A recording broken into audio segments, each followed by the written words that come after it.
Hello and welcome to my YouTube channel.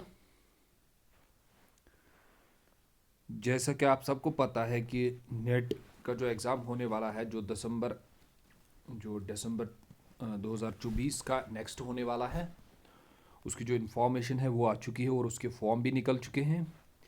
लेकिन उसके साथ साथ एक ज़रूरी इन्फॉर्मेशन जो स्टूडेंट्स के लिए हैं वो ये है कि अब बच्चों को एनईपी के तहत एनईपी के अंडर 8 सेमेस्टर्स कंप्लीट करने हैं और 8 सेमेस्टर्स के बाद ही वो एनईपी यानी कि कॉलेज से ही वो नेट एग्ज़ाम के लिए एलिजिबल हो जाएंगे। ठीक है, इससे पहले मास्टर्स यानी मास्टर्स के बाद मास्टर्स में जब हम थर्ड या फोर्थ सेमेस्टर में होते थे तो एलिजिबल होते थे नेट एग्ज़ाम के लिए। तो अब एनईपी के अंडर जो सेवन्थ या एट्थ सेमेस्टर में होंगे वो नेट एग्ज़ाम के लिए जा सकते हैं। तो इसका मतलब है कि स्टूडेंट जो कॉलेज से ही वो एलिजिबल हो जाएंगे नेट एग्ज़ाम के लिए।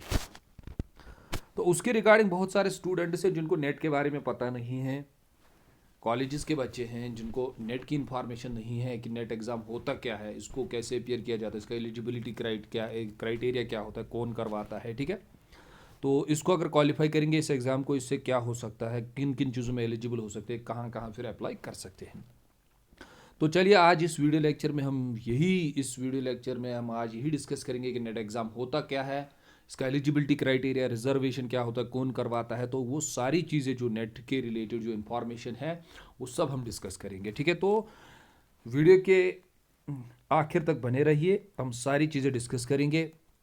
तो इस एग्ज़ाम को हम कहते हैं, ये इसको कंडक्ट करवाता है नेशनल टेस्टिंग एजेंसी। ठीक है, एनटीए जिसे हम बोलते हैं। ठीक है, तो नेट ये यूजीसी का होता है। अगर आप नेट एग्ज़ाम क्वालिफाई करते हैं तो उसके दो तीन ग्रेड्स हैं। पहले दो ग्रेड्स होते थे, आज तीन ग्रेड्स हैं। इसमें पहला जो क्वालिफाई होता है वो होता है खाली नेट। अगर आपका नेट एग्ज़ाम क्वालिफाई होता है so you are eligible for assistant professor. Without PhD आप असिस्टेंट प्रोफेसर के लिए एलिजिबल होते हैं, आप फॉर्म भर सकते हैं असिस्टेंट प्रोफेसर के लिए। ठीक है, और स्पेशली जो कंट्रैक्चुअल्स यहाँ होते हैं, कंट्रैक्चुअल लेक्चरर के लिए आप अप्लाई कर सकते हैं। इसके साथ साथ और एक इसमें एग्ज़ाम होता है जो टॉपर लेवल का होता है, जिसको हम जेआरएफ बोलते हैं।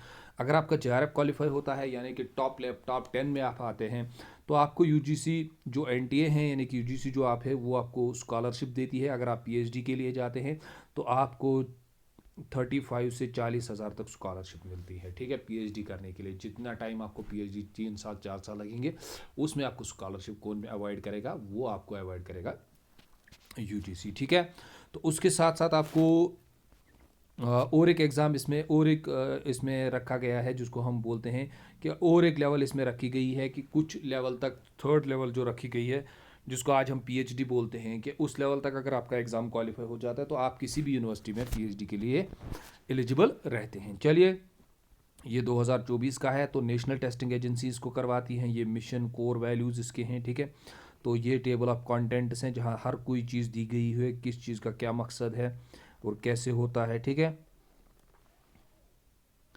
तो इसका ऑनलाइन मोड होता है वो आपको देख लेना है। पहले हम देख लेते हैं कि इसका जो टाइम है वो क्या रखा गया, इवेंट्स डेट क्या रखे गए हैं।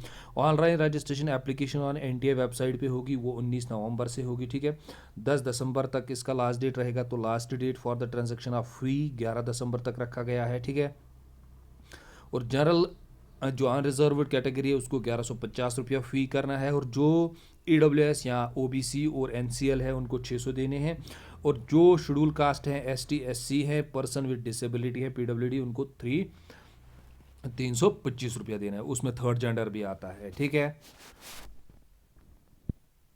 उसके बाद आपको याद रखना है कि अगर आपके एप्लीकेशन में कोई प्रॉब्लम हुई है तो उसको आप करेक्ट कर सकते हैं 12 दिसंबर को। ठीक है, सेंटर्स आपको मिलेंगे वो लेटर नोटिफाई होगा, और एडमिट कार्ड्स एनटीए वेबसाइट पे होंगे वो लेकिन डेट ऑफ एग्जामिनेशन कब होगा, 1 जनवरी से लेकर 2025, 1 जनवरी से 19 जनवरी तक इसका एग्ज़ाम होगा। ठीक है, एग्ज़ाम ड्यूरेशन होता है 180 मिनट्स यानी 3 आवर्स का होता है। नो ब्रेक, इसमें ब्रेक नहीं होते, इसमें दो पेपर्स होते हैं। ठीक है, यहाँ पे दो पेपर्स होते हैं, ये कंसेप्ट आपको समझना है। सर पेपर्स दो क्या होते हैं, इसके दो पेपर्स होते हैं। पहला पेपर जो होता है वो जनरल पेपर होता है, उसका अपना सिलेबस होता है, उसमें कंप्यूटर होता है, उसमें रीजनिंग होती है। ठीक है, उसमें एनवायरमेंट साइंस होता है, इसमें पॉलिटी से क्वेश्चन आते हैं।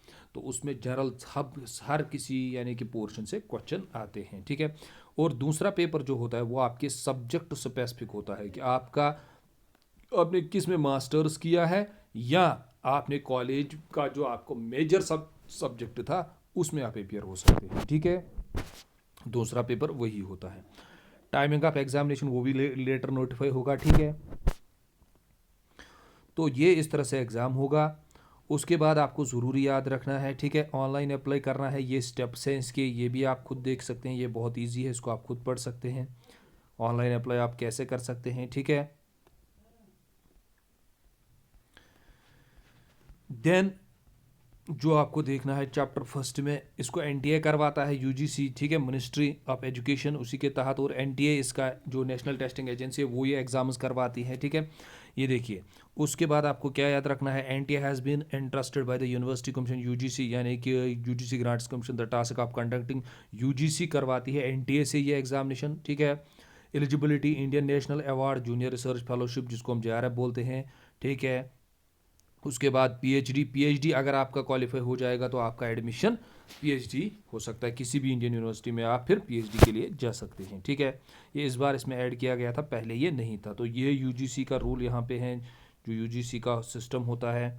ये 3 एग्जाम्स आप देख सकते हैं यहाँ हो सकते हैं। क्वालिफाइड फॉर, अगर आपका अवार्ड हो गया है जेआरएफ तो उसके लिए जेआरएफ भी मिलेगा आपको। जेआरएफ में आपको नेट भी मिलता है और पीएचडी एडमिशन, यानी कि जेआरएफ टॉप लेवल के होते हैं। 3 लेवल्स होते हैं, पहले पीएचडी होता है, फिर नेट होता है, फिर जेआरएफ होता है, ठीक है। अगर आपका ये होता है तो ये दोनों इसमें आ जाते हैं, तो तीनों इसमें आ जाते हैं, ठीक है। अगर नेट आ जाएगा तो ये दोनों आ जाएगा, अगर खाली पीएचडी आ जाएगा तो ये दोनों नहीं आएंगे, ठीक है। उसके बाद अगर आपका नेट क्वालिफाई होता है तो जेआरएफ नहीं आएगा उसमें, उसमें खाली नेट आएगा और पीएचडी एडमिशन आएगा उसमें। अगर उसमें में भी अगर आपका खाली पीएचडी हो जाएगा तो उसमें जेआरएफ नहीं आएगा, ना नेट आएगा, खाली पीएचडी के लिए आप एलिजिबल हो सकते हैं, ठीक है। तो ये उसके बाद जो डिटेल्स है इसके बारे में जो मैंने आपको ऊपर डिस्कस ऑलरेडी किया है, ये वही डिटेल्स है। चैप्टर सेकंड में एग्जामिनेशन स्कीम कैसे होता है, ठीक है। तो यूजीसी नेट एग्जामिनेशन 2024 दिसंबर ये कंडक्टेड होगा सीबीटी मोड, मतलब होता है कंप्यूटर से ये होगा, ठीक है। कंप्यूटर बेस्ड टेस्ट ये होगा, ये कंप्यूटर पे होता है, ये ऐसे नहीं होता है, ठीक है। उसमें घबराने की कोई बात नहीं। अगर किसी ने सीबीटी मोड नहीं दिया है तो वो बहुत ईजी है, वहाँ इंस्ट्रक्टर्स होते हैं, वो आपको सिखाएंगे कि कैसे चीज़ें होती है। उससे पहले भी यूजीसी अपने वेबसाइट पे एक मॉडल पेपर देता है कि उसको आप क्लिक कर सकते हैं अपने फ़ोन पे भी, ठीक है। Model of examination, the examination shall be conducted in CBT mode only, ठीक है। फिर पैटर्न ऑफ एग्जामिनेशन कैसे होता है, सबसे बड़ा मसला ये है स्टूडेंट, सर पैटर्न कैसा होता है यूजीसी नेट का। तो उसके 2 पेपर कंसिस्टेंस होते हैं, मैंने आपको पहले ही बताया, ठीक है, जिसमें हम नंबर ऑफ क्वेश्चन 50 होते हैं, 50 और मार्क्स 100 होते हैं, ठीक है।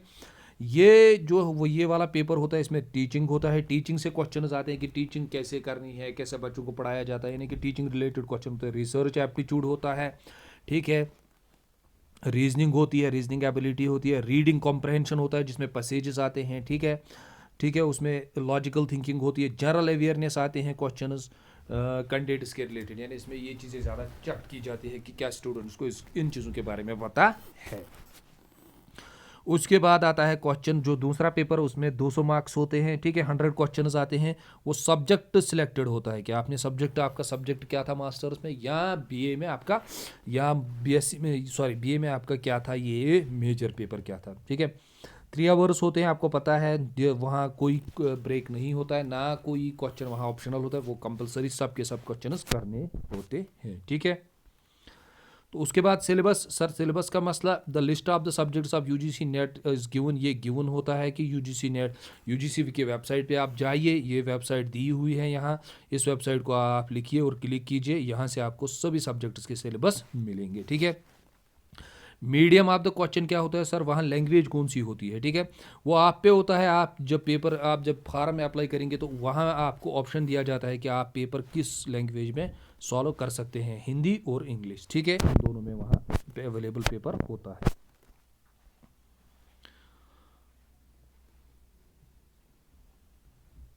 उसके बाद मार्क छोड़ो इसको, ये ज़रूरी नहीं है। तो उसके बाद 2 क्वेश्चन जो आपको ऑलरेडी पता होंगे। एलिजिबिलिटी और क्वालिफिकेशन, सर एलिजिबिलिटी क्या होती है। एलिजिबिलिटी ज़रूरी, बहुत ज़रूरी है यहाँ डिस्कस करना है इस चीज़ को, क्योंकि एलिजिबिलिटी में बहुत सारे चेंजेस आएंगे। नेक्स्ट जो अभी हमारे 5th सेमेस्टर वाले हैं वो 6th अगले साल, उनके लिए बहुत सारे चेंजेस आएंगे, ठीक है। तो क्वालिफिकेशन एग्जामिनेशन आपको पता है कि क्वालिफाइंग एग्जामिनेशन यूजीसी का क्राइटेरिया क्या है। Candidates who have secured 55% marks चाहिए इसके लिए, याद रखिएगा। लेकिन जिनकी मास्टर्स डिग्री है, जिन्होंने मास्टर्स किया है सोशल साइंस में, ह्यूमैनिटीज़ सोशल साइंस में, ठीक है, इंक्लूडिंग लैंग्वेजेस, कंप्यूटर एप्लीकेशन, इन जो list of the post graduated subjects है उनमें जिन्होंने मास्टर्स किया है वो एलिजिबल है, ठीक है। लेकिन मास्टर्स विद 55%, याद रखिएगा, ओपन मेरिट के लिए, अनरिजर्व्ड कैटेगरी के लिए। अच्छा, उसके बाद candidates who are pursuing their master's degree or equivalent courses or candidates who have appeared their the qualification master, जिनका फाइनल ईयर है मास्टर्स में, यानी कि 4th सेमेस्टर चल रहा है, वो भी अप्लाई कर सकते हैं। उनका रिजल्ट नहीं आया है तो वो वहाँ क्या रखते सकते हैं, फॉर्म में वो रखते हैं, वहाँ वो क्या रखते हैं, वो अपने एग्ज़ाम उनको एग्ज़ाम क्या उनका डिक्लेयर हुआ है नहीं, उनको वहाँ ऑप्शन में लिखना है कि अभी हमारा एग्जामिनेशन रिजल्ट डिक्लेयर नहीं हुआ है, तो वो लोग भी एलिजिबल हो सकते हैं। अब अगर उनका नेट एग्ज़ाम क्वालिफाई हो गया या जेआरएफ क्वालिफाई हो गया, लेकिन उनको फिर 2 या 4 महीने होते हैं उस डेट से पहले उनका मास्टर्स होना चाहिए। अगर मास्टर्स कंप्लीट नहीं हुआ तो उनका जो अवार्ड है वो ज़ाया हो जाएगा, ठीक है।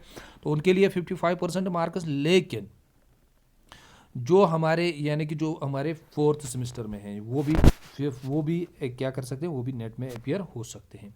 Candidates belonging to third gender, जो थर्ड जेंडर के होते हैं, ठीक है, क्राइटेरिया जिनका नेट जेआरएफ होता है, ठीक है, ये लोग होते हैं ईडब्ल्यूएस कैटेगरी रेस्पेक्टेड सब्जेक्ट्स, तो इनके लिए एज रिलैक्सेशन भी होता है और फी हमने ऑलरेडी आपको दिखाया है, ठीक है।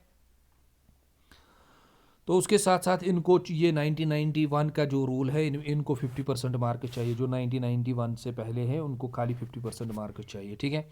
Advise to appear in their own subject, अच्छा, कैंडिडेट उसको किस सब्जेक्ट में अपेयर होना, जिसमें उनकी ग्रेजुएशन ऑनली होगी, या कैंडिडेट्स और post graduation subject is convert in the NTA list, ठीक है। चलिए, अब आती है बात जो नए हमारे एनईपी के हैं, तो वो कैसे एलिजिबल हो जाएंगे। देखिए, the candidates having passed a 4 year 8 semesters, उनके होते हैं bachelors degree programme should have a minimum 75%, याद रखिएगा। जिनका मास्टर्स है उनको 55% चाहिए, लेकिन जो सेमेस्टर्स एनईपी के अंडर, जिनके 8 सेमेस्टर 4 साल में ग्रेजुएशन कंप्लीट हो जाएगी, वो नेट में अपियर हो सकते हैं अपनी ग्रेजुएशन के बाद, लेकिन उनको कितने परसेंट चाहिए, उनको 75% चाहिए। किसमें, वो याद रखिएगा, aggregate equivalent to grade relaxation of 5 marks, 5 marks relaxation है किसको, graded to allow for those belonging ST, SC तो ओबीसी। इसका मतलब होता है जो एसटी वाले हैं उनको 70% चाहिए, किसके लिए, नेट एग्जाम को फॉर्म भरने के लिए। अगर आपके पास ये परसेंटेज नहीं आती है ग्रेजुएशन के बाद, बीए ग्रेजुएशन करने के बाद, कंप्लीट करने के बाद नहीं आती है, तो आप नेट के एग्ज़ाम में एलिजिबिलिटी नहीं है। तो यही मैं बच्चों से कह रहा था, कॉलेजेस में भी, यहाँ भी कह रहा हूँ कि आपको 75% मार्क्स चाहिए ही चाहिए, क्या, एग्ज़ाम में अपियर होने के लिए, ठीक है। तो 5 मार्क्स रिलैक्सेशन है किन के लिए, एसटी, ओबीसी, जो नॉन क्रीमिलियर हैं, या डिफरेंटली एबल्ड, जो इकोनॉमी यानी ईडब्ल्यूएस जिनके पास है कैटेगरीज, ठीक है, तो इनको 5 मार्क्स रखे गए हैं, ठीक है। तो ये उसकी ऑनलाइन वेबसाइट है जहां आप सर्च कर सकते हैं ये चीज़ें। अच्छा, जिनका net, those candidates qualifying net, जो जिनका नेट एग्जाम क्वालिफाई होगा, जो 4 ईयर, जिन्होंने 4 साल में ग्रेजुएशन की, will be eligible for the junior research fellow for the admission in PhD, ठीक है। तो उनका क्या हो सकता है, वो अवार्ड यानी कि वो पीएचडी के लिए ऑलरेडी उनका अप्लाई हो जाएगा, यानी कि वो फिर अगर उनका नेट क्वालिफाई हो गया तो किसी भी यूनिवर्सिटी में वो पीएचडी के लिए जा सकते हैं, वो भी याद रखिएगा। The candidates qualifying in the net based on 4 years graduation will not be eligible. चलिए, the candidates who are pursuing 8 years, यानी कि जिनका क्या चल रहा है, जिनके 8 सेमेस्टर चल डिग्री प्रोग्राम लास्ट ईयर है उनका semester, also apply for the test, वो कर सकते हैं जिनका लास्ट, यानी कि वो लास्ट सेमेस्टर में होंगे, ठीक है, वो अप्लाई कर सकते हैं। यानी अगर आप 8th सेमेस्टर में हैं तो आप अप्लाई कर सकते हैं, ठीक है। तो ये इंपॉर्टेंट चीज़ें हैं जो बहुत ज़रूरी है, जो आपको देखनी है, जो एलिजिबिलिटी क्राइटेरिया में आती है, ठीक है, ये बहुत ज़रूरी है। फिर उसके बाद इंस्ट्रक्शंस हैं, ये ज़रूरी नहीं है एलिजिबिलिटी, वही बात फिर से, exemption, eligibility for assistant net set shall remain the minimum eligibility condition for the recruitment of assistant professor in university colleges. Exception net set will be governed by UGC regulations. Candidates who have passed UGC CSRI JRF examination, ठीक है। तो ये वही चीज़ें हैं, इनमें ज़्यादा जाने की ज़रूरत नहीं है। अब एज लिमिट को देखते हैं। एज लिमिट क्या है सर इसमें, कि कहाँ कब तक इस नेट एग्ज़ाम में अपियर हो सकते हैं। उसके लिए इन्होंने लिखा है JRF ऊपर नॉट मोर देन 30 ईयर्स, वो 30 साल से ज़्यादा, अगर आपकी एज 30 साल से ज़्यादा हो रही है तो आप नेट JRF के लिए अप्लाई नहीं कर सकते। नेट के लिए आप अप्लाई कर सकते हैं। 30 जब आपकी एज हो जाती है तो आपकी JRF की एग्जामिनेशन ख़त्म, फिर उसके बाद आप JRF में अप्लाई नहीं कर सकते। Relaxation of 5 years provided to the candidates, यानी 35 तक कौन अप्लाई कर सकते हैं। OBC NCL at the list of OBCs on the website, ठीक है। ये वाले SC ST PWD और थर्ड जेंडर वाले अप्लाई कर सकते हैं 35 ईयर्स तक, ठीक है। Relaxation also provided to the candidates whose research experience limited to the period of spent on research in the equivalent subject to the post graduation degree 5 years, उनको भी दिया जाता है जो पोस्ट ग्रेजुएशन के बाद रिलैक्स यानी कि जो कहाँ होते हैं, production of certificate for the appointment authority है, ठीक है। यूनिवर्सिटीज़ में होते हैं या रिसर्च में कुछ होते हैं, ठीक है, उनको लेकिन वहाँ से सर्टिफिकेट लानी पड़ती है। 3 years age relaxation permission to candidates LLM degree, जिनकी LLM डिग्री है उनको दिया जाता है, ठीक है। सो 30 तक आप JRF क्वालिफाई कर सकते हैं अगर आप अनरिजर्व्ड कैटेगरी से हैं, ठीक है। नेट के लिए सब, फिर आप बोलोगे सर नेट के लिए यानी assistant, there is no upper age limit, जहाँ जब तक आप चाहते हैं तब तक आप नेट का एग्जाम दे सकते हैं। नेट के लिए कोई भी एज लिमिट नहीं है, ठीक है। PhD के लिए no upper age limit, PhD के लिए भी कोई अपर एज लिमिट नहीं रखा गया, जब तक आप चाहते हैं वहाँ तब तक आप क्या उसके लिए एग्ज़ाम दे सकते हैं, ठीक है। तो रिजर्वेशंस, उसके बारे में आपको पता है कि रिजर्वेशंस किस किस को कितनी मिलती हैं। यहाँ 50% seat is reserve for SC, 7.5% ST और 27% इज दो OBCs नॉन क्रीमिलियर NCL है, ठीक है। 10% is for economically weaker sections, 5% seat is above mentioned category person with disability, ठीक है।